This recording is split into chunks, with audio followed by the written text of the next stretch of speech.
Well, once again, thanks to the club. I am happy to have my first event be here at, where I'm among friends. So, able to get this done in a comfortable, safe environment.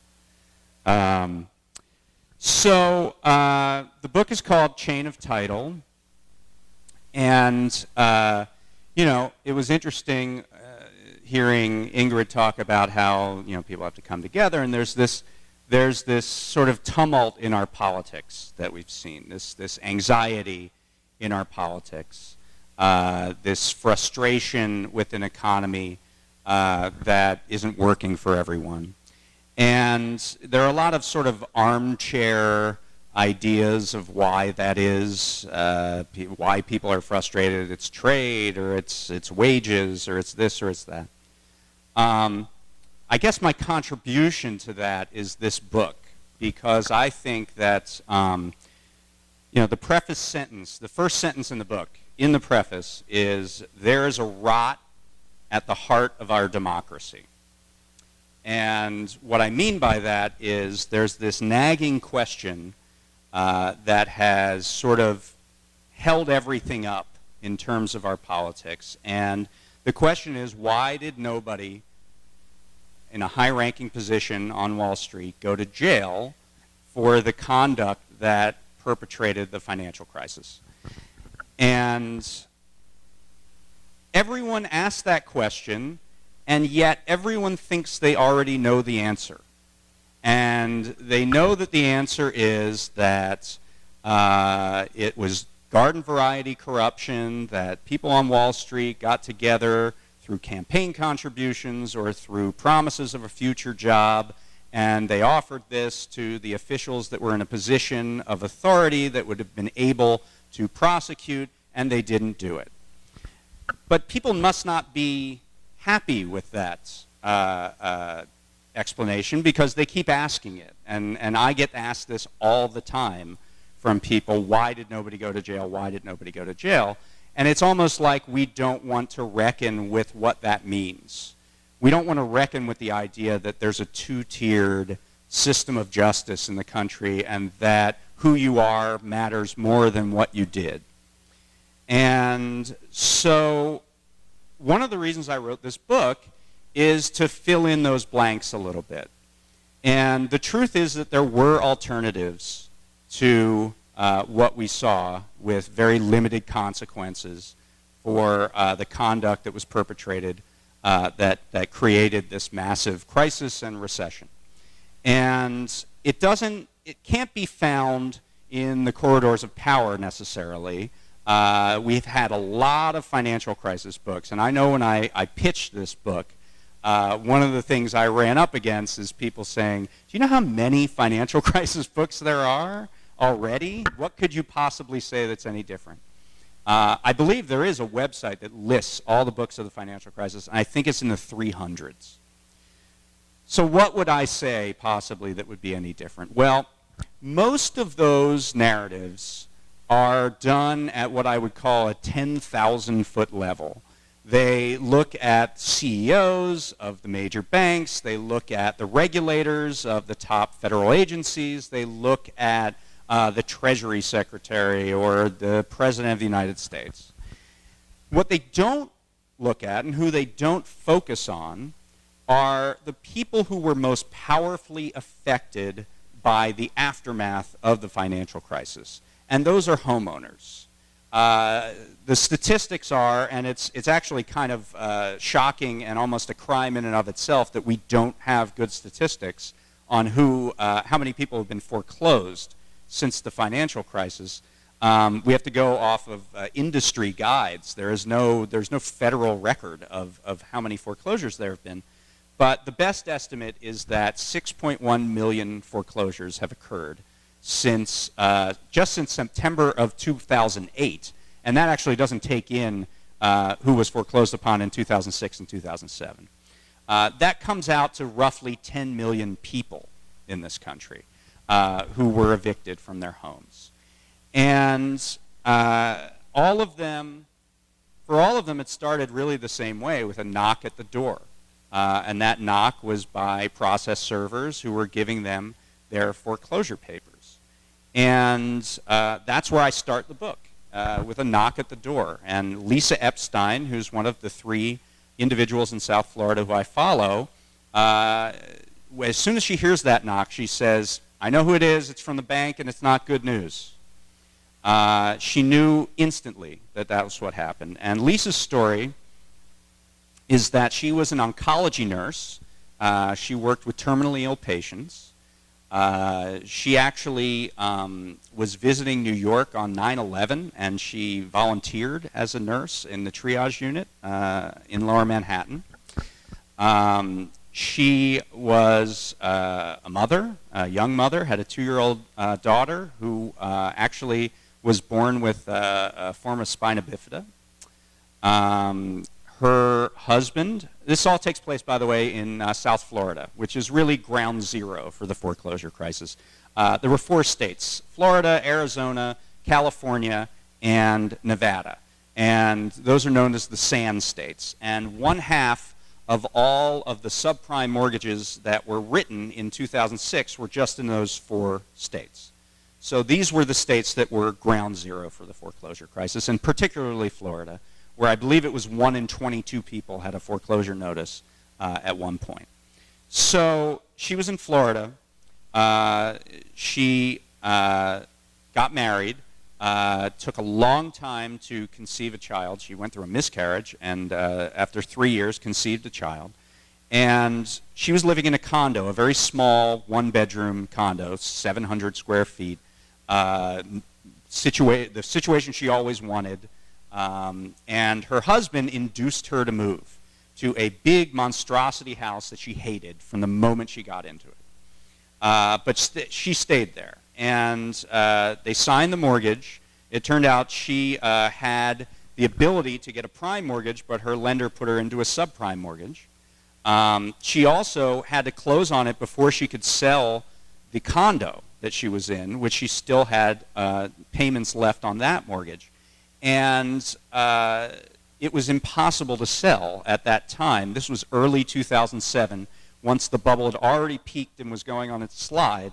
And it was impossible for her to sell the mortgage. So she was paying on 2 different properties at the same time. And during that time, her daughter is diagnosed with spina bifida, and her husband loses his job. So this is not an unusual story. The foreclosure crisis really came in 2 waves. There was the one wave of people who should never have been given a loan, and they all washed out. And then once the recession kicked in, there was a second wave because people lost their jobs and lost their main source of income, and then they got caught up in not being able to make payments. So Lisa Epstein was someone who had never missed a payment on anything in her entire life. She internalized that idea that you were a good person because you paid your bills. And that's an idea that really is drummed into us, I think, by by creditors and by the lending industry forever, is that it's humiliating and shameful for you to miss a payment. You're a deadbeat if you miss a mortgage payment. And that creates a certain isolation around this, so that if there's systemic misconduct on the other side, you don't think about it because it must be something you did if you missed a mortgage payment. So she figured out she had 9 months. At the beginning of 2008, she made some calculations. She said, I have 9 months. And after those 9 months, I'm not going to be able to keep up paying on 2 different properties at the same time. And so she goes to her mortgage servicing company, and she says, what can you do for me? We're 9 months out. I'm being very responsible. I'm being prepared. What can you do for me? And they give her the runaround for the entire 9 months. They lose her paperwork when she's applying for a loan modification over and over and over again. She'll call up, and they'll say, who are you? Nobody contacted one another. At one point, she's told, well, the company was Chase Home Finance, and she calls Chase Home Finance and says, I need a loan modification. And they say, well, Wells Fargo isn't letting us do that. And she said, what do you mean Wells Fargo isn't letting us do that? Who's Wells Fargo? Why are they involved in my loan in any way? So then she started calling Wells Fargo, and Wells Fargo said, we don't know who Lisa Epstein is. We have no idea who you are. So finally, at the end of the 9 months, she is finally gets somebody on the line who tells her, you know, we don't really look at loan modifications until someone has already defaulted on their loan. And what that means is you miss 3 payments. Now, they didn't explicitly tell her to miss 3 payments, but they told her, you can't get a loan modification unless you miss 3 payments. And so, against every impulse in her body, she decides, okay, I have no other choice. I have no other source of income to keep this up. I'm going to miss 3 payments. And she told me that every day after she missed that first day of missing her mortgage payment, she vomited. She was physically sick by this, and did so every day for 3 months. And then finally, at the end of 3 months, she called up again and said, okay, I have made 3 payments. What do you want me to do? They said, don't worry, we'll send someone out to you. And that's when she got the knock at the door. And she instantly knew that's from the bank, and it's not good news. And indeed, they put her into foreclosure, and that's how they did it. So that's where the story begins. And I wanted to play that all out because that is a story that you could hear repeated over and over and over and over again from people who suffered in the foreclosure crisis.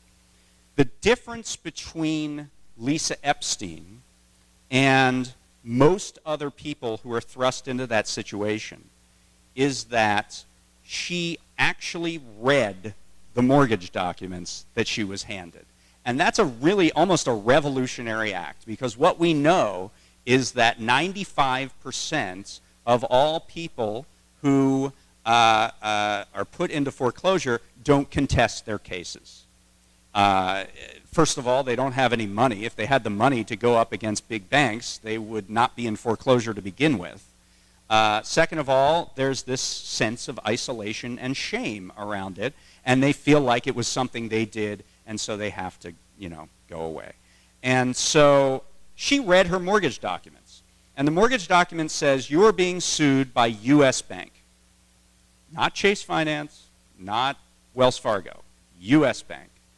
There is no U.S. Bank in Florida. We have them here in California, but U.S. Bank does not exist in Florida. She thought it was fictional. She thought it was the name of a bank in a movie. She'd never heard of U.S. Bank before, and she wondered why they were suing her to take her home away. And so she calls up U.S. Bank, and they say, we don't know who Lisa Epstein is. And they say, she says, I don't understand. You're suing me. How do you not know who I am? You're suing me to take my home away. And that's when Lisa got curious, and she sort of started to delve into what this whole process was about. And that brings us to sort of the kinds of things that you might have seen if you saw the movie The Big Short. And in The Big Short, what we learned is that in the olden days, your local bank would give you a mortgage, and they would hold on to it, and they would keep it in a vault, and you would make the payments on that, and they had a stake in your success because they could only loan to people within a 50-mile radius of their bank branch. And if you went into foreclosure, they'd try to help you out because it made sense for them, and everybody had a stake in the community. And that's how it worked for a long time.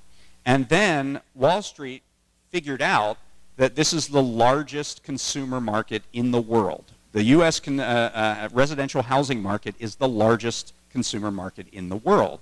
And so what they did was they tried to wrest control of that market by turning mortgages into a tradable instrument, by turning mortgages into bonds.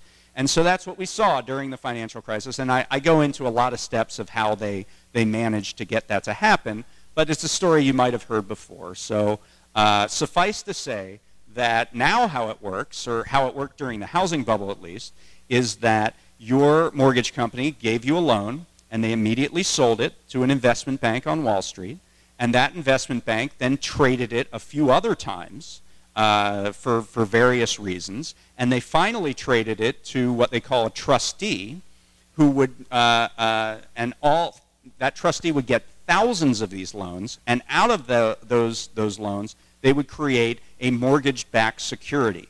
And that mortgage-backed security would then be sold to investors all over the world, whether it was a Norwegian sovereign wealth fund or a public pension fund in Indiana or whoever. Investors would buy the loan. The investors were holders, and then they would get revenue based on the monthly payments coming in, and they would get certain prescribed levels of revenue out of that. So that's who U.S. Bank was. They were the trustee. They were not the person who issued Lisa the loan. They were not the person who serviced the loan. Chase Finance was. They were the trustee. The problem was that when she looked at her mortgage document, U.S. Bank had given her an assignment of mortgage, which signifies that you've traded the mortgage from one entity to another. And this assignment of mortgage was delivered to U.S. Bank, and the execution date on the assignment of mortgage was May 2009. She was foreclosed on in February 2009. In other words, at the time that she was put into foreclosure, U.S. Bank didn't legally hold the loan. And that's by their own evidence. They didn't hold the loan. So this piqued the interest of Lisa Epstein, and she started looking into this further, and she looked into the fact that the promissory note, because a mortgage has two parts, the note, which is the promise to pay, and the mortgage, which is the lien. It creates the lien that can be enforced in case you fall behind on your payments.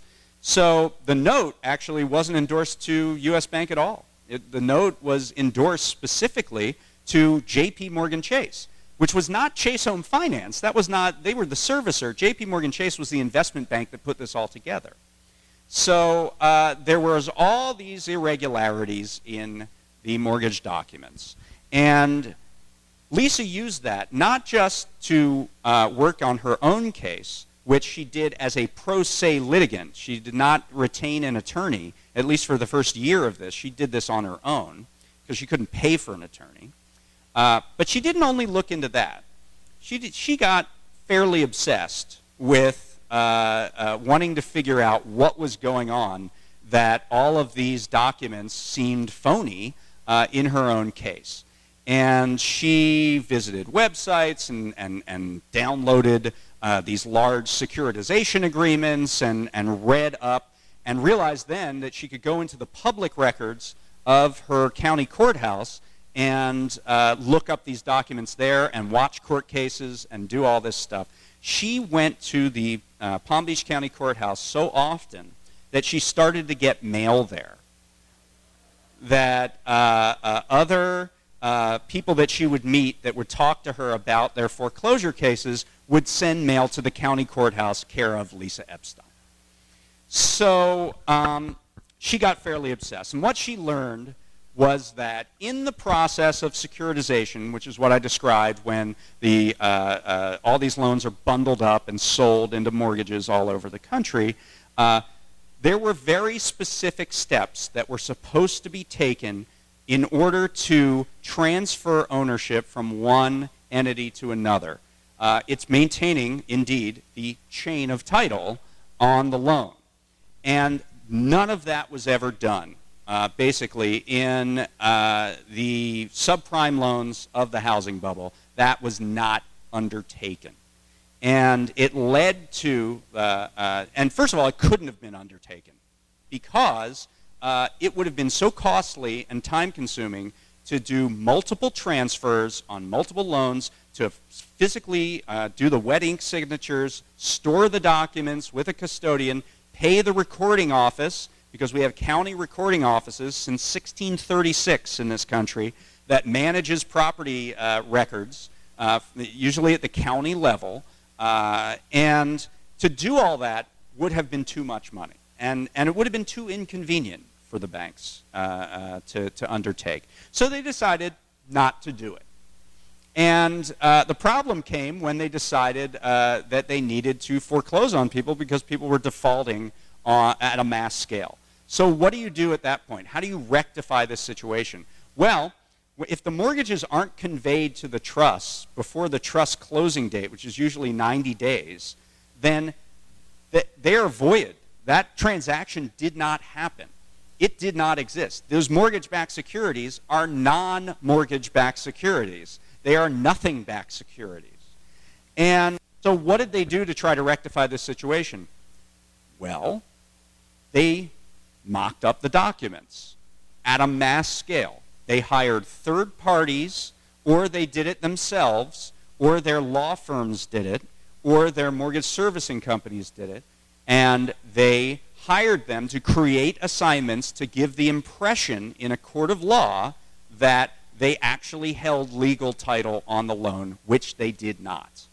So here you have millions of pieces of false evidence being used in court cases and in county offices all over the country to try to prove standing to foreclose, just like if I was in a case where I accused you of stealing my car, I would have to prove that I owned the car to begin with in order to sue you for stealing my car. They didn't have that piece of paper, so they made it up. And when they made it up, they got these fly-by-night companies to conduct this at a mass scale. We're talking about millions and millions of mortgage assignments. And predictably, there were massive errors in this. They would forget to plug in the effective date. So someone's mortgage assignment would have a date of 9/9/9999 on it. They would forget to plug in which entity sent the loan to which other entity. So the placeholder on one of these documents, this was from a document processing company, said that the loan was transferred from one company to a company called Bogus Assignee. And that was used in courts. That document was used to actually foreclose on people, and it said the word bogus on it. They found one, actually the story of when they found the bogus document is kind of funny, because one person found it, Lynn Simoniak, who was another one of the three main characters in my book.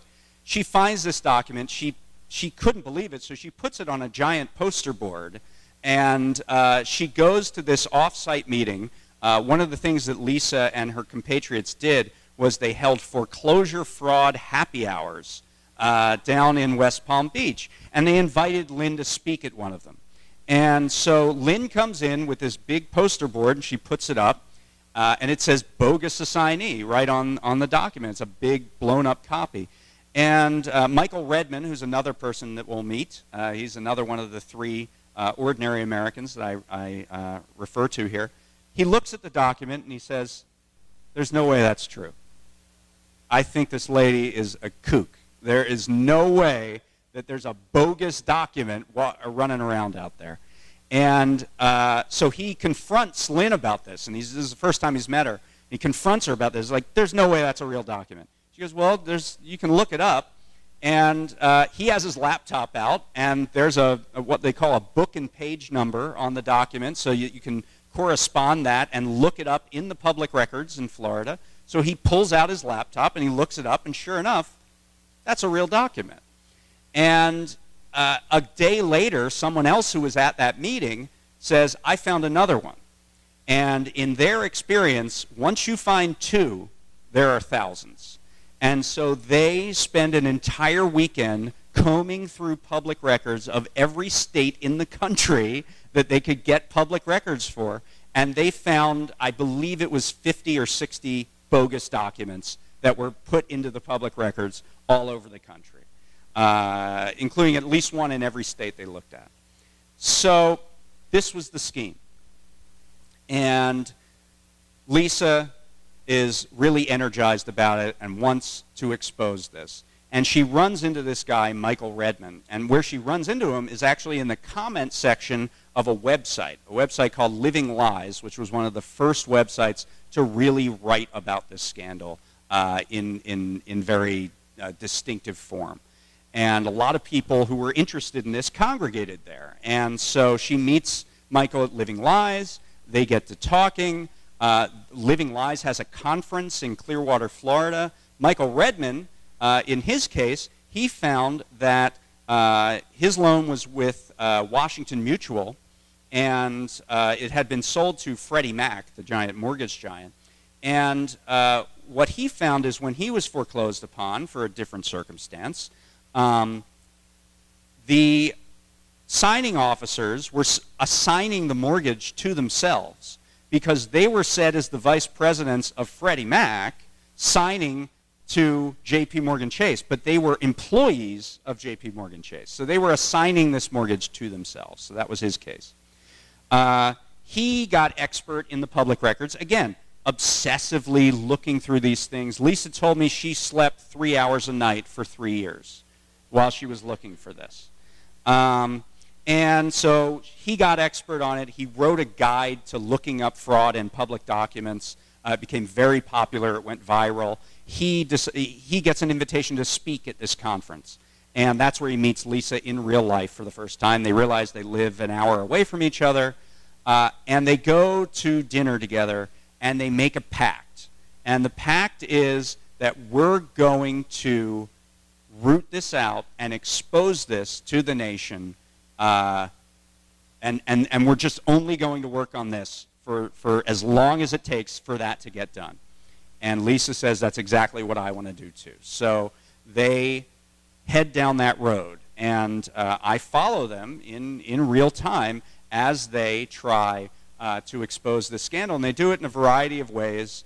Lisa writes 5 letters a night to figures of authority all over the country, from a low-level county recorder to the President of the United States and everybody in between. 5 letters a night she promised herself. That's what she was going to do, and she did it every single night.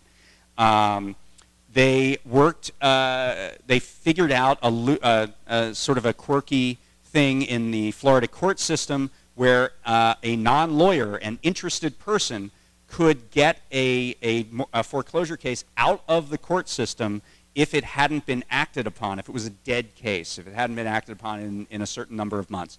And Lisa Epstein, as an interested person in a test case, successfully got a loan thrown out, or a foreclosure case thrown out of the courts. She wanted to do that on a mass scale, but she didn't have the money. There were thousands of these cases that were just sort of dead, floating cases because it was just so time-consuming for these banks to actually foreclose on somebody.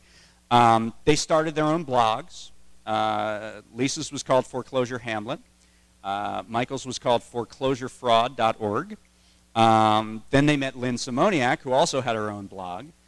Lynn was an insurance fraud expert. And among the things she found in her case was that the witness on her mortgage assignments was a guy named Correll Harp. And when she did some sleuthing, because she was a fraud expert, so she knew how to do this sleuthing, she found that Correll Harp was in state prison at the day that he signed, allegedly, this mortgage document. And the funny thing is, he was in prison for identity theft. So I guess his identity was also being stolen at the same time. One thing that happened is that some companies, only specific officers were allowed, allegedly, to sign on behalf of banks. It was basically these people at these third-party companies that were signing as if they were bank vice presidents. And there were corporate resolutions that said this person can sign on behalf of this bank and this person can sign on behalf of this bank. However, these companies had a lot of documents to process, and they couldn't do it fast enough. So they had people forge the signatures of the corporate officer who was allowed, allegedly, first of all, he wasn't allowed, but they allowed allegedly to sign. So you have, this person, Linda Green, who was the vice president of over 20 different banks, and you have in the public records her signature 15 different ways in 15 different types of handwriting in court cases all over the country. They, in fact, picked Linda Green's name because it was easy to spell. That's why they made Linda Green the officer with the resolution, so that everybody else around the table, these $12 an hour temp workers, the lowest paid bank vice presidents in history, as I call them, would be able to sign these documents. So that was Lynn's case. And Lynn was really the wrong person to foreclose upon because she not only was an insurance fraud expert, but she worked with federal law enforcement on insurance fraud and workers' comp fraud cases. So she knew people, and she wrote up an official complaint and sent it to the U.S. Attorney's Office in Jacksonville, Florida, and they got a grand jury investigation going. So they had foreclosed on exactly the wrong person with her. So we follow Lynn and Michael and Lisa as they try anything they can possibly think of to expose this fraud to the nation. They go to these homeowner events where there are massive loan modifications going on. They go to one dressed up, he's dressed up as a pig, and she's dressed up as a banker, like the Monopoly man. And they go and they try to rabble-rouse about the fraud that is happening upon the courts. They go to Tallahassee to lobby the state legislature, which is trying to turn Florida from a judicial to a non-judicial foreclosure state, basically getting these things out of the courthouse. They hold meetings at the Florida Bar Association. They do anything that they can think of. They go to meetings and try to talk to law enforcement. But the biggest thing they do is on their blogs, they publish their research. And anytime they find a sketchy document, they put it up at the site. Anytime they are passed, because they started to get relationships with foreclosure defense attorneys who were fighting these cases in the Florida courts, anytime they would get past a deposition from an employee at one of these companies who said, I sign 10,000 documents a week, and I have no idea what they're saying. And one lady said, I'm from Albania. In my country, we don't have mortgages, but I sign these documents with my signature. So they would put up the depositions, and they would expose all of this stuff and try to get it out there. And ultimately, amazingly, they were successful. There's one particular case with a guy named Jeffrey Stefan, and the deposition that they put up was instrumental in bringing down. Jeffrey Stefan worked for GMAC Mortgage, which is the lending arm of General Motors at the time. It's now called Ally Bank. And Jeffrey Stefan was signing something like 7,500 documents a week. He was signing affidavits. And the affidavits were attesting to the veracity of everything in the loan file. And he admitted that he spent 30 seconds on each document and he didn't know anything about the loan file. He didn't know how the records were generated. He didn't know anything at all. And so GMAC, after they lose a court case and the deposition is publicly posted on the internet, starts randomly, pulling the Jeffrey Stefan affidavits out of court cases all over the country. And then what they eventually do is they shut down their operations. They say, we're putting a pause on foreclosures until we can figure this out, as if they didn't know they were already doing it for years and years and years. They were the first domino to fall. Then J.P. Morgan Chase stops foreclosing because of a similar situation, then Bank of America, then Wells Fargo, and Citigroup. The leading mortgage servicers in this country at the end of 2010 all stopped foreclosing on people because they can't do it legally. And everything that Lisa, Michael, and Lynn went through, sacrificing literally everything in their lives. Lisa and Michael lost their jobs because of this. They both had their marriages break up because of this. They were single-minded of focus. Lisa describes it to me like it was like an intense romance, that she was just intensely obsessed with doing this work. And her site in particular was about providing resources for people in foreclosure that would come there and give them a support network so that they wouldn't be in isolation and shame anymore, and they would know that it wasn't just about them. It wasn't something they did. So that's where we have it. And the first two-thirds of the book gets us to that point. And then the last, if you shut the book after the first two-thirds, you're very inspired by this wonderful tale. And then you can just assume that then everybody went to jail and they figured it all out, right? Sadly enough, we don't live in that world, and I don't think I'm giving anything away by telling you that the end of the book is around Washington and Wall Street's efforts of getting together and making sure there were limited consequences for all of this. And that's really a reason that I wrote this book, is that a lot of times we're told by federal officials, even by the president, that the behavior that was conducted during and after the financial crisis was unethical but not illegal, that it was too complex for a jury to understand, that there just weren't any good cases. And so we did what we could, and what they did is they folded all of this behavior into a settlement, releasing liability for all this conduct for a settlement that isn't worth the paper it's printed on, and you can see the details in the book. The truth is that it wasn't just unethical. And Lisa, Michael, and Lynn did more investigation than the whole of the federal government into these cases, and state regulators as well. It wasn't too complex for a jury to understand. I think a jury understands forgery. I think a jury understands false evidence that is presented as real evidence in a court case. In almost every other judicial and legal setting, if you're presenting false evidence in a court case, that case is going to get thrown out of court. Only in foreclosure law does the judge say, well, I could stop this case because this is a fraud upon the court, but that would be a technicality and this person would get a free house, this deadbeat who obviously missed a payment. And that was the mentality of a lot of judges, sadly. There were good judges, but that was the mentality of a lot of judges. And, you know, what is the law but a set of technicalities? I mean, it's just a set of rules that we all have agreed to follow under penalty of law. And to say that just because we know that somebody missed a mortgage payment, that it doesn't matter if the evidence of the person foreclosing on them is fraudulent, is kind of like saying that because we know that that person who's the murder suspect probably did it, it doesn't matter if the cops planted the gun on him because, you know, that's just okay. This was more about the rule of law and the integrity of the judicial system.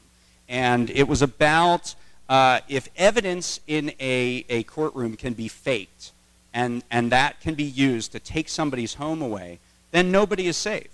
Because what we know is that mortgage servicing companies, let's think back to Lisa, she was told to miss her payments, and then when she missed the payments, she was put into foreclosure.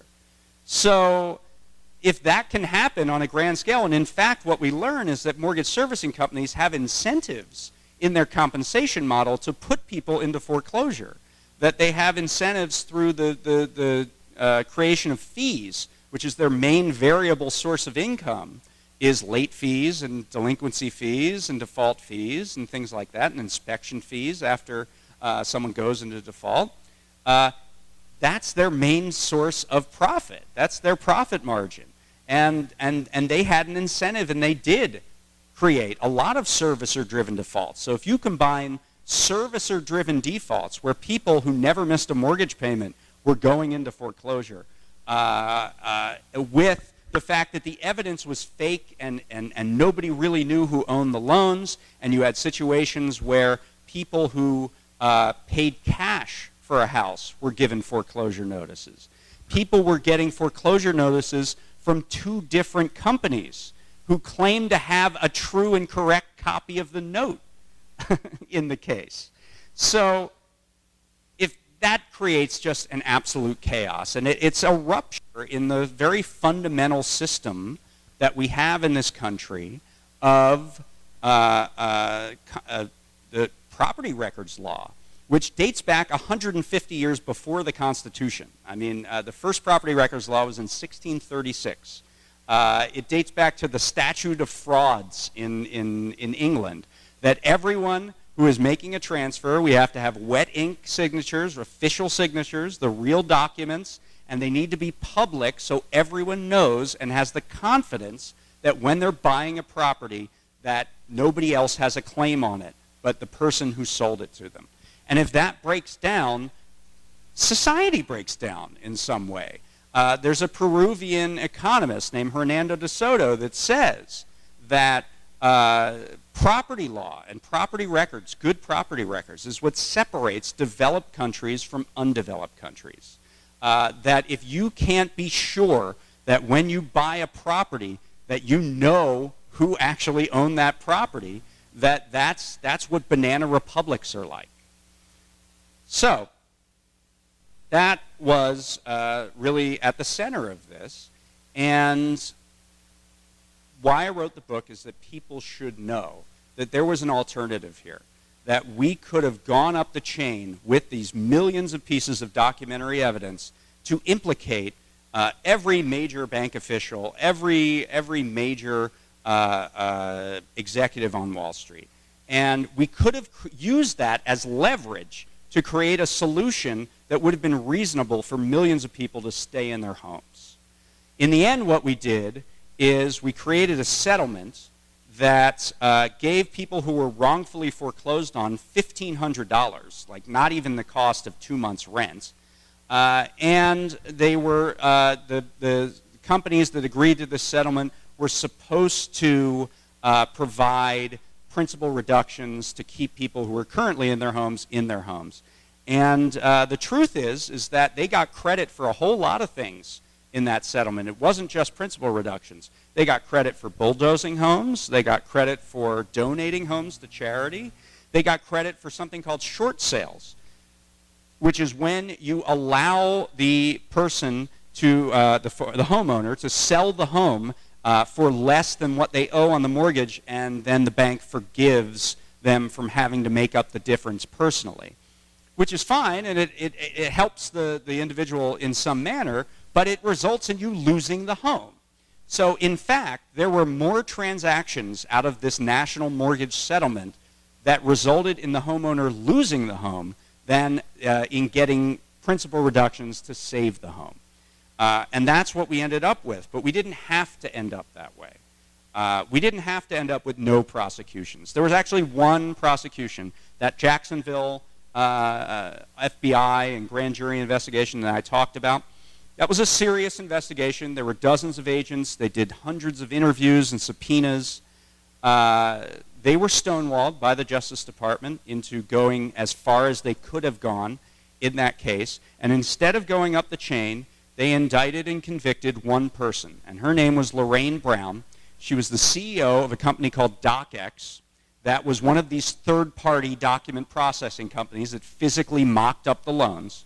And in the charging document, it says that Lorraine Brown was convicted for creating false documents unbeknownst to DocX's clients. In other words, the banks needed these documents to foreclose on people, but they didn't think that Lorraine Brown was going to fake them. So she was convicted of a conspiracy, but apparently it was a conspiracy of one person. So where are they now?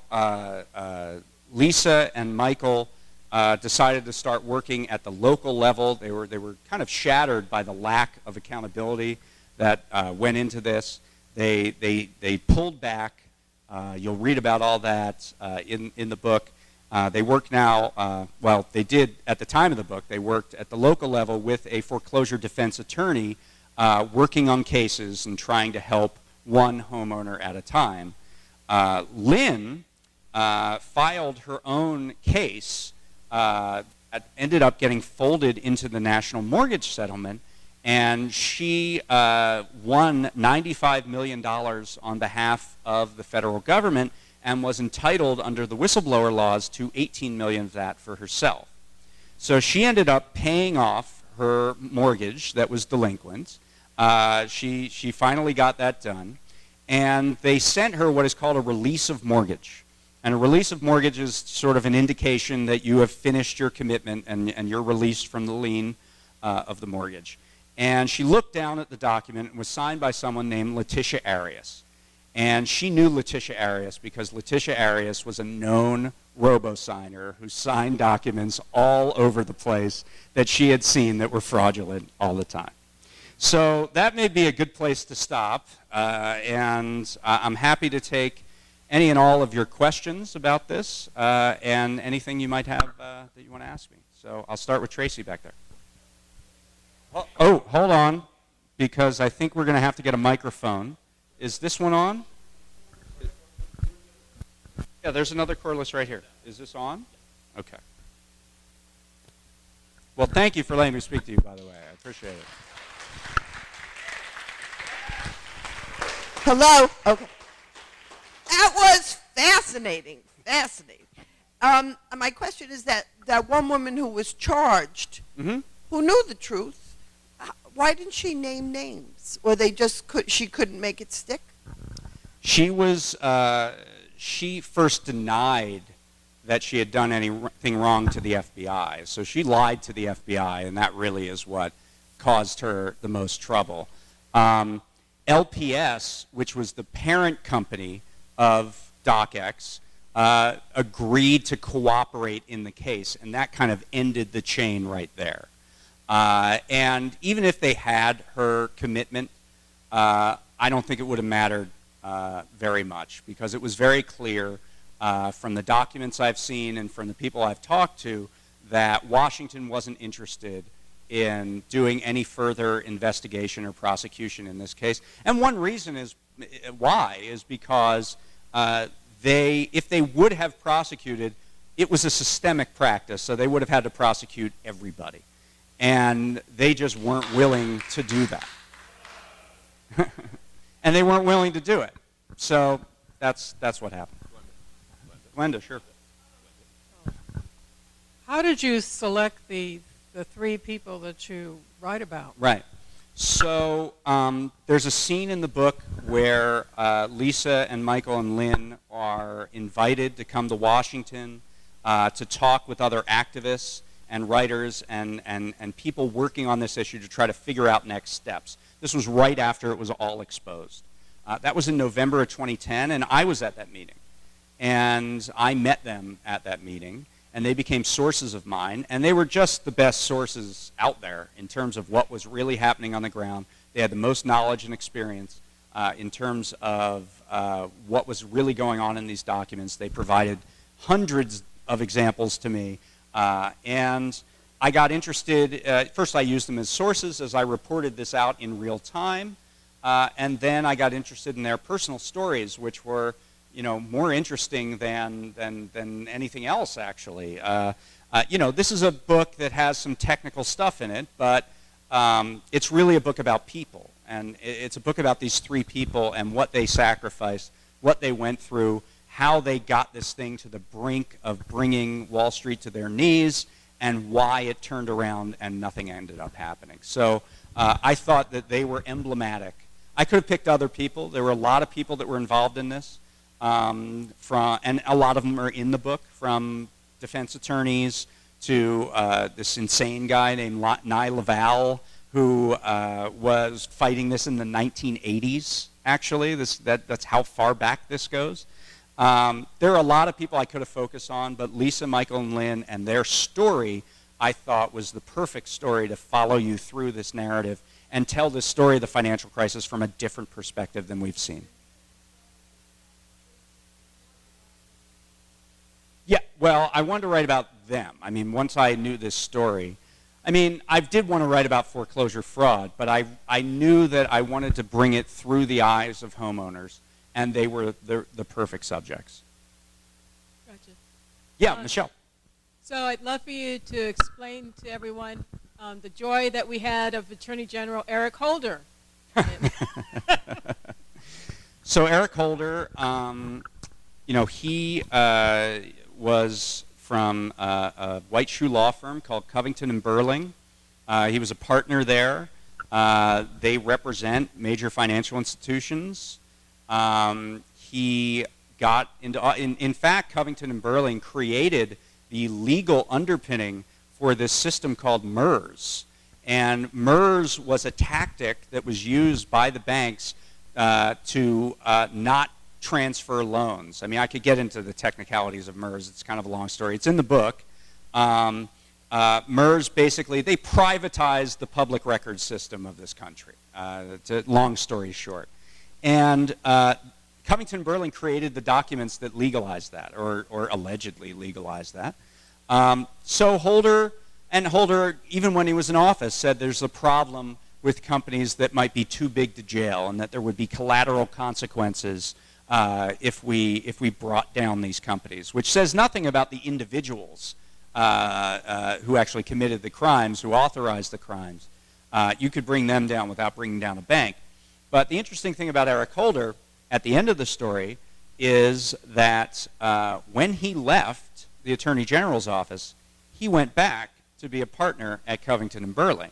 And not only did he go back, but Covington & Burling held open a corner office in their new headquarters for Eric Holder while he was still Attorney General, negotiating with banks who were Covington & Burling's clients. Now, I don't know why that isn't the biggest scandal that of the last 8 years, but nobody talks about it. It's as if it never happened. But Eric Holder certainly is an ignominious figure in my view.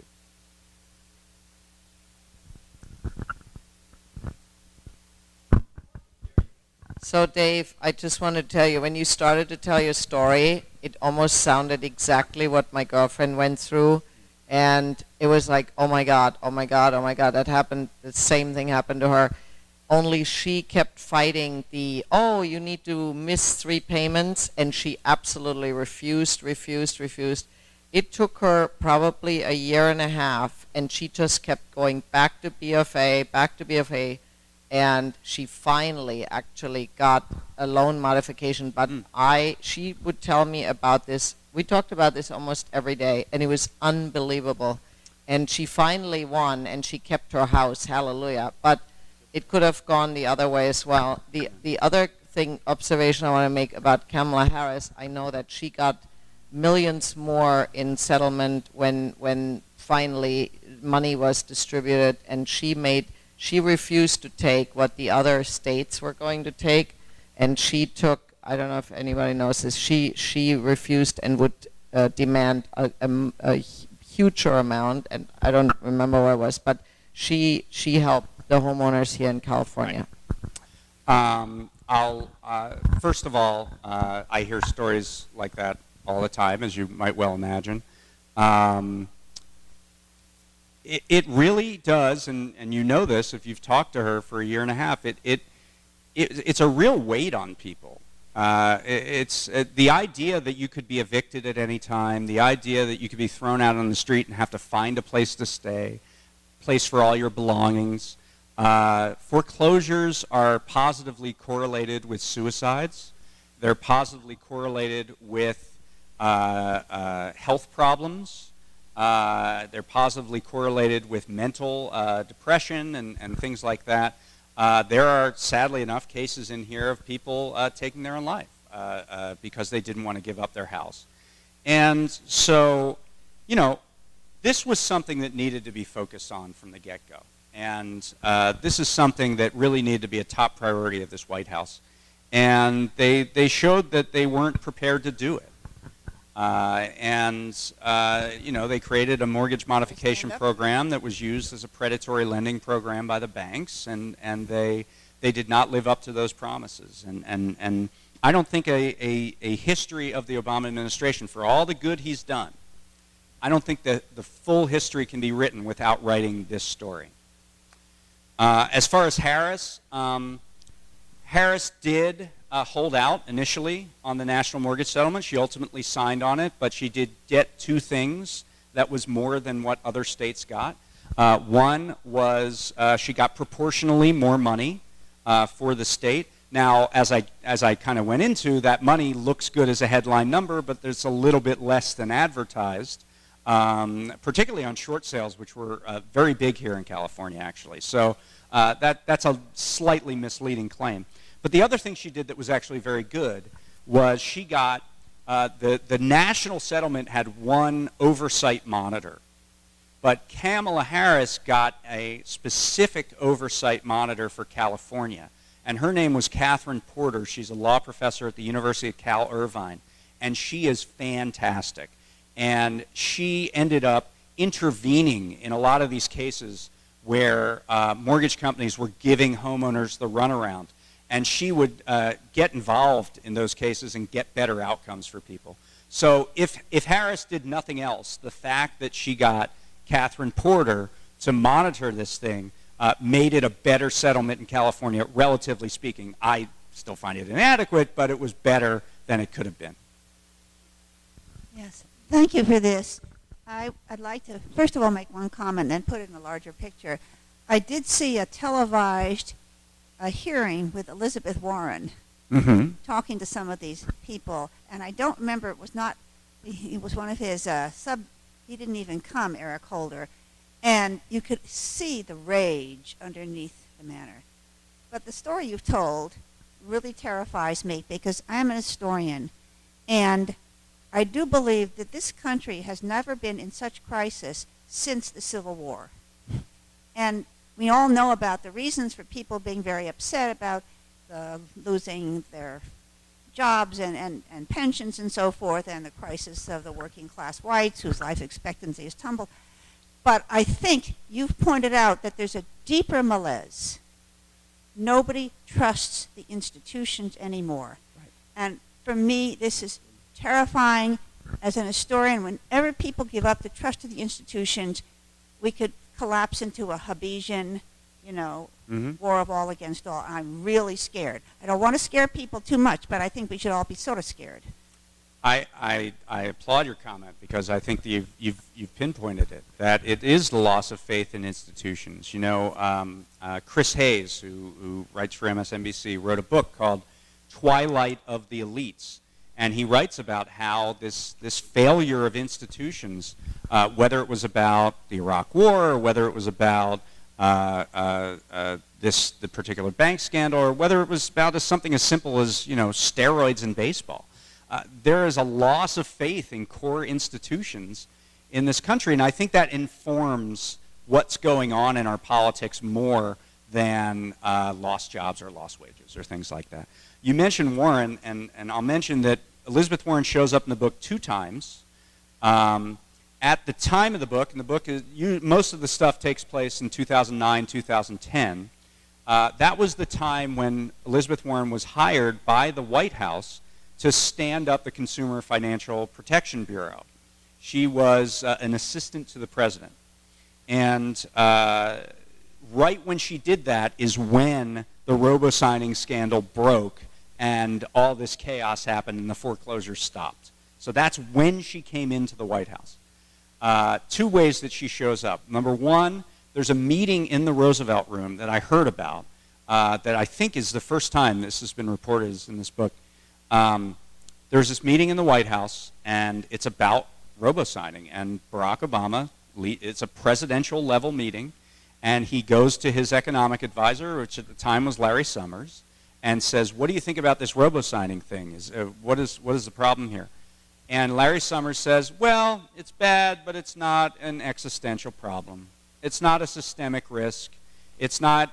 I don't think the banks are going to be, inconvenienced too much by it. And so Obama goes down the row and asks each of his advisors, what's the problem? And they all say pretty much the same thing that Summers said. Bad problem, not an existential risk.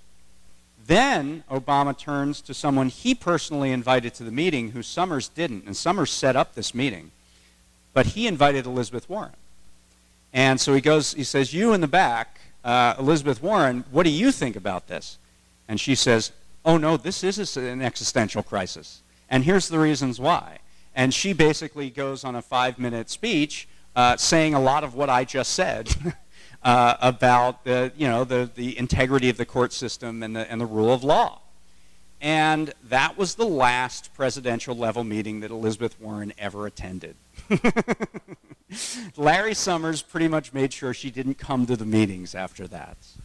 But she did get in one time to see the president and get him to veto a bill that was called H.R. 3808, and it would have allowed for electronic notarizations on documents. And what that would have done was make it harder to get those documents, to get the faulty signatures introduced in court. And this was something that passed Congress with no a voice vote, no discussion, no debate. It just got